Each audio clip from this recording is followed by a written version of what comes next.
الحمد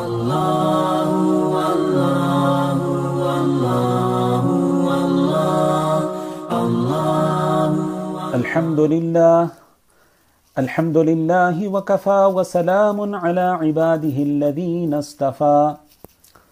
أما بعد فأعوذ بالله من الشيطان الرجيم بسم الله الرحمن الرحيم النبي أولى بالمؤمنين من أنفسهم وأزواجه أمهاتهم صدق اللہ العلی العظیم۔ محترم سامعین، اللہ تعالیٰ کا ہم شکر ادا کریں کہ اللہ تعالیٰ نے ہمیں ایمان کی دولت عطا فرمائی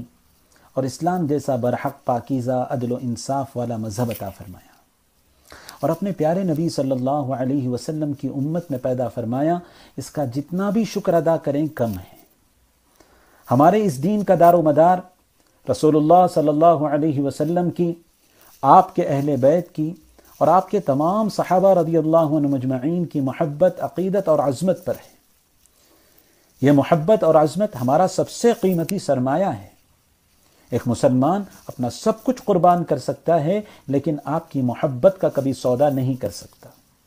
اور آپ کی شان میں ذرا برابر بھی گستاخی برداشت نہیں کر سکتا۔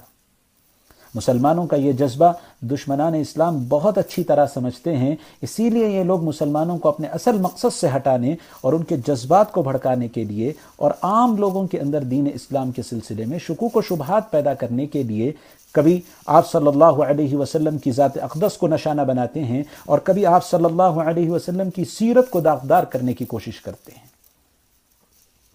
اور اس میں ایسی گستاخی ہوتی ہے جو ایک مسلمان کے لیے بالکل ناقابل برداشت اور انتہائی تکلیف دہ ہوتی ہے۔ ایسی صورتحال میں ہماری ذمہ داری ہے کہ ہم اپنے آپ کو قابو میں رکھیں اور اپنے علماء اور دینی شعور رکھنے والے ذمہ داروں کی طرف رجوع کریں، اور ان کی رہنمائی میں اس طرح کی گستاخی کرنے والوں کے خلاف قانون کے دائرے میں کارروائی کریں، اور ان اعتراضات کی حقیقت کو بھی معلوم کرنے کی کوشش کریں تاکہ ہمارے دلوں میں کوئی شک و شبہ اور خلجان باقی نہ رہے۔ دشمنان اسلام کی طرف سے جو بے حیثیت اعتراضات وارد کیے جاتے ہیں، ان میں سے ایک اعتراض یہ بھی ہے کہ آپ صلی اللہ علیہ وسلم نے ام المومنین حضرت عائشہ صدیقہ رضی اللہ عنہا سے کم سنی میں، کم عمری میں نکاح کیوں کیا، اور اس کو اس طرح بنا کر پیش کیا جاتا ہے کہ نعوذ باللہ ثم نعوذ باللہ آپ صلی اللہ علیہ وسلم نے کوئی زیادتی کی ہے۔ دراصل ان لوگوں کے دلوں میں یہ اعتراض اس لیے اٹھتا ہے کہ یہ اعتراض کرنے والے آپ صلی اللہ علیہ وسلم کے احوال و افعال کو اپنے حالات اور اپنے افعال پر پرکھنا چاہتے ہیں، اور آپ کے زمانے اور علاقے کے حالات کو اپنے زمانے اور علاقے پر منطبق کر کے فٹ کر کے دیکھتے ہیں، اور نکاح کو صرف اور صرف جنسی جذبات کو پورا کرنے کا راستہ سمجھتے ہیں۔ ظاہر سی بات ہے کہ یہ سب باتیں عقل کے بھی خلاف ہیں، انصاف کے بھی خلاف ہیں۔ ایک معمولی سا آدمی جس کے مزاج میں سلامتی ہو، انصاف ہو، وہ ذرا سا بھی غور کر لے تو اسے یہ بات واضح طور پر سمجھ میں آئے گی کہ آپ صلی اللہ علیہ وسلم پر یہ اعتراض بے حیثیت ہے، اس کا حقیقت سے دور دور تک کوئی واسطہ نہیں۔ اور اگر اس اعتراض میں کچھ بھی حقیقت ہے تو پچھلے زمانے کے ان تمام لوگوں پر بھی یہ اعتراض وارد ہوگا جنہوں نے کم سنی میں، کم عمری میں نکاح کر لیا تھا، جس میں اعتراض کرنے والوں کے آبا و اجداد بھی ہو سکتے ہیں، ان کے دیوی دیوتا بھی ہو سکتے ہیں،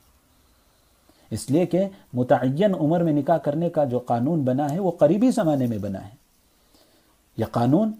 آئندہ بدل بھی سکتا ہے، جیسا کہ ابھی 2 دن پہلے کی خبر ہے کہ حکومت قانون بنانے والی ہے کہ نکاح کرنے کے لیے لڑکی کی عمر کا 21 سال ہونا ضروری ہے۔ تو اب اگر یہ قانون بن جائے تو اس سے پہلے جن لوگوں کا نکاح ہوا ہوگا ان سب پر اعتراض وارد ہوگا۔ اور دوسری بات یہ ہے کہ آپ صلی اللہ علیہ وسلم کی ذات اقدس پر یہ اعتراض اس لیے بھی بیجا ہے کہ آپ صلی اللہ علیہ وسلم نے حضرت عائشہ سے نکاح کر لینے کے بعد حضرت عائشہ رضی اللہ عنہا کی جس عمر میں رخصتی ہوئی وہ 9 سال کی عمر تھی، اور عرب کے علاقے کی آب و ہوا ایسی تھی کہ عام طور پر اس عمر میں لڑکیاں بالغ ہو جایا کرتی تھیں۔ اور ذہنی اور جسمانی طور پر شوہر کے قابل ہو جاتی تھی۔ خود حضرت عائشہ رضی اللہ عنہ فرماتی ہیں کہ 9 سال کے بعد لڑکی بالغ ہو جاتی ہے، اس کا عورتوں میں شمار کیا جائے گا، اس کو نابالغ لڑکیوں میں شمار نہیں کیا جائے گا۔ اب رہی یہ بات کہ آپ صلی اللہ علیہ وسلم نے اپنے عمر کے آخر حصے میں حضرت عائشہ رضی اللہ عنہا سے نکاح کیوں فرمایا، تو اس کی وجہ یہ ہے کہ جب اللہ تعالیٰ نے آپ صلی اللہ علیہ وسلم کو نبوت رسالت کے لیے منتخب فرما دیا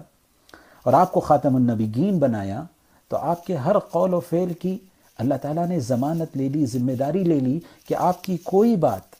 اپنی ذاتی خواہش کی بنیاد پر نہیں ہوگی۔ وما ينطق عن الهوى ان هو الا وحی یوحى۔ نکاح تو بڑی چیز ہے، اور آپ صلی اللہ علیہ وسلم نے جتنے نکاح فرمائے وہ سب اللہ کی منشا اور اسی کے حکم سے ہوئے۔ حضرت ابو سعید خدری رضی اللہ عنہ کی روایت ہے، رسول اللہ صلی اللہ علیہ وسلم نے ارشاد فرمایا، میں نے کسی عورت سے اس وقت تک نکاح نہیں کیا جب تک کہ جبرائیل امین اللہ عز و جل کی طرف سے وحی لے کر نہ آ گئے کہ یہ آپ کی بیوی ہیں، آپ کو ان سے نکاح کرنا ہے۔ اور ہر نکاح کے پیچھے آپ کی نبوت کے مقاصد کار فرماتے ہیں اور بے شمار حکمتیں اور مصلحتیں کار فرماتی۔ جب ہم آپ صلی اللہ علیہ وسلم کی سیرت طیبہ دیکھتے ہیں تو یہ بات ہمیں واضح طور پر سمجھ میں آتی ہے۔ آپ صلی اللہ علیہ وسلم کی عمر مبارک 25 سال کی تھی، تو اللہ تعالیٰ نے آپ کے لیے ایک ایسی مبارک خاتون کا انتخاب فرمایا جو آپ سے عمر میں 15 سال بڑی تھی اور پہلے 2 شوہروں سے بیوہ بھی ہو چکی تھی اور ان سے ان کے بچے بھی تھے۔ اور آپ صلی اللہ علیہ وسلم نے نکاح کے بعد اپنی ساری جوانی ان کے ساتھ گزاری، اور اللہ تعالیٰ کا یہ انتخاب اس لیے ہوا کہ آئندہ چل کر آپ صلی اللہ علیہ وسلم کے کندھوں پر جو نبوت کی ذمہ داری آنے والی تھی، اس وقت ایسے خاتون اور رفیق حیات کی ضرورت تھی جو آپ کی ہر قدم پر مدد و نصرت کرنے والی ہو اور ہر مشکل اور مخالف حالات میں آپ کا ساتھ دینے والی ہو، دلاسا دلانے والی ہو، ہمتیں بڑھانے والی ہوں اور اپنا سب کچھ آپ پر نچھاور کرنے والی ہو۔ چنانچہ حضرت خدیجہ رضی اللہ عنہا اس معیار پر پوری اتری اور نبوت کے بعد سے اپنی وفات تک قدم بقدم برابر آپ کے ساتھ رہی اور دین کی نصرت کا جیسا حق تھا ویسا حق ادا کر دیا اور ایسی مثال قائم کی جس کی نظیر نہیں مل سکتی۔ پھر جب سن 10 نبوی میں حضرت خدیجہ رضی اللہ عنہا کی وفات ہو گئی اور مدینہ منورہ کی ہجرت کا زمانہ قریب آنے لگا اور شریعت کے احکام نازل ہونا شروع ہو گئے اور دین کی تکمیل ہونے والی تھی، تو اب ایسی بیوی اور رفیق حیات کی ضرورت پیش آئی جو قرآن و حدیث کو اور دین کو جمع کریں اور اس کی حفاظت اور اشاعت کا فریضہ انجام دے سکے اور آپ کے ساتھ رہ کر آپ کے حیات کی تمام شعبوں کو محفوظ کر سکے، چاہے گھریلو زندگی ہو یا باہر کی زندگی ہو۔ تو اللہ تعالیٰ نے اس ذمہ داری کو پورا کرنے کے لیے مکمل قابل اعتماد، اعلیٰ درجے کی ذہانت و فطانت اور بے مثال قوت حافظہ رکھنے والی خاتون ام المومنین حضرت عائشہ صدیقہ بنت ابو بکر صدیق رضی اللہ عنہ کا انتخاب فرمایا۔ ترمذی کی روایت ہے کہ حضرت عبداللہ ابن عمر رضی اللہ عنہ سے مروی ہے، رسول اللہ صلی اللہ علیہ وسلم نے ارشاد فرمایا، جبرائیل میرے پاس آئے اور کہا کہ اللہ عز و جل نے آپ کا نکاح ابو بکر کی بیٹی سے کر دیا۔ اور جبرائیل علیہ السلام کے ساتھ حضرت عائشہ رضی اللہ عنہا کی تصویر بھی تھی۔ آپ صلی اللہ علیہ وسلم نے فرمایا، وہ تصویر مجھ کو دکھائی اور کہا کہ یہ آپ کی بیوی ہیں۔ چنانچہ آپ صلی اللہ علیہ وسلم نے حضرت عائشہ رضی اللہ عنہا سے 6 سال کی عمر میں مکہ مکرمہ میں نکاح فرمایا اور مدینہ منورہ کی ہجرت کے بعد 9 سال کی عمر میں رخصتی ہوئی اور 9 سال سے لے کر 18 سال تک آپ صلی اللہ علیہ وسلم کے ساتھ رہیں اور اس مختصر سے عرصے میں ایسا وسیع اور گہرا علم آپ صلی اللہ علیہ وسلم کی صحبت سے حاصل کیا کہ آپ کی وفات کے بعد اکابر صحابہ کو جب کوئی کسی مسئلے میں اشکال پیش آتا تو حضرت عائشہ رضی اللہ عنہا کی طرف رجوع ہوتے اور ان کے قول پر فیصلہ فرماتے۔ یہاں تک کہ علماء نے لکھا ہے کہ شریعت کا 1/4 علم حضرت عائشہ صدیقہ رضی اللہ عنہا سے امت کو ملا، اور حضرت ابو ہریرہ رضی اللہ عنہ کے بعد سب سے زیادہ حدیثیں حضرت عائشہ صدیقہ رضی اللہ عنہا سے مروی ہیں، جن کی تعداد 2210 ہے۔ اور آپ صلی اللہ علیہ وسلم کی وفات کے بعد 70 سے زیادہ صحابہ اور تابعین کی ایک بڑی تعداد نے آپ سے علم حاصل کیا۔ بڑے بڑے تابعین آپ کے علم کی گواہی دیتے تھے، آپ کی فقاہت اور آپ کے اجتہاد کی گواہی دیتے تھے۔ حضرت عطا رحمۃ اللہ علیہ فرماتے ہیں کانت عائشہ افقہ الناس،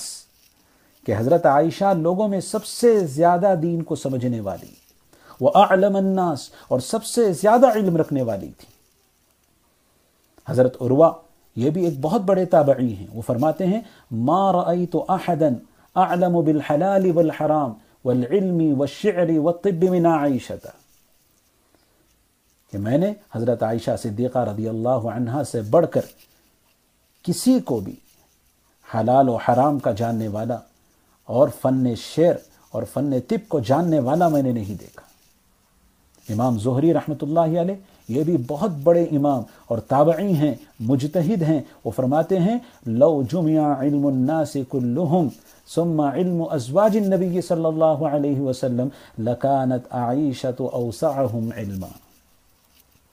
اگر تمام لوگوں کا علم جمع کر دیا جائے اور اس کے ساتھ آپ صلی اللہ علیہ وسلم کی تمام ازواج مطہرات کا علم بھی جمع ہو جائے تو حضرت عائشہ صدیقہ رضی اللہ عنہا کا علم ان سب سے بڑھ جائے گا۔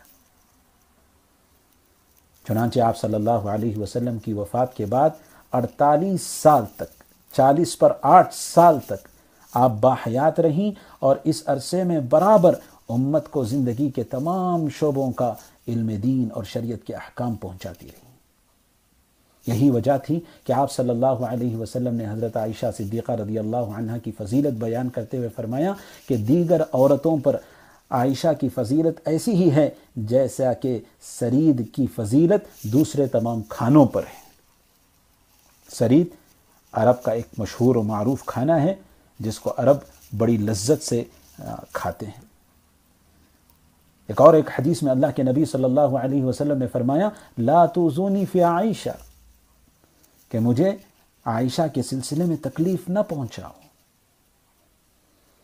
تو جس طرح آپ صلی اللہ علیہ وسلم کی جوانی میں حضرت ختیجہ رضی اللہ عنہا جیسی عمر رسیدہ خاتون کا اللہ تعالیٰ نے دین کی نصرت کے لیے انتخاب فرمایا، اسی طرح آپ کی عمر کے آخر حصے میں حضرت عائشہ رضی اللہ عنہا جیسی نو عمر خاتون کا انتخاب دین کی حفاظت اور اشاعت کے لیے ہوا۔ اور اس کے علاوہ اور بھی بہت سارے اللہ کے ہاں مصلحتیں ہو سکتی ہیں، واللہ عالم۔ ہمیں اللہ تعالیٰ سے دعا کرنا چاہیے کہ اللہ تعالیٰ ہمیں دشمنان اسلام کے ان سازشوں سے، ان مکاریوں سے اللہ تعالیٰ ہماری اور ساری امت مسلمہ کی حفاظت فرمائے، اور ان دشمنان اسلام کو اللہ تعالیٰ ہدایت عطا فرمائے، اور ہم سب کو اللہ تعالیٰ نبی کی سچی محبت اور عظمت اور آپ صلی اللہ علیہ وسلم کی سچی اتباع کی توفیق عطا فرمائے۔ آمین۔ وآخر دعوانا ان الحمد للہ رب العالمین۔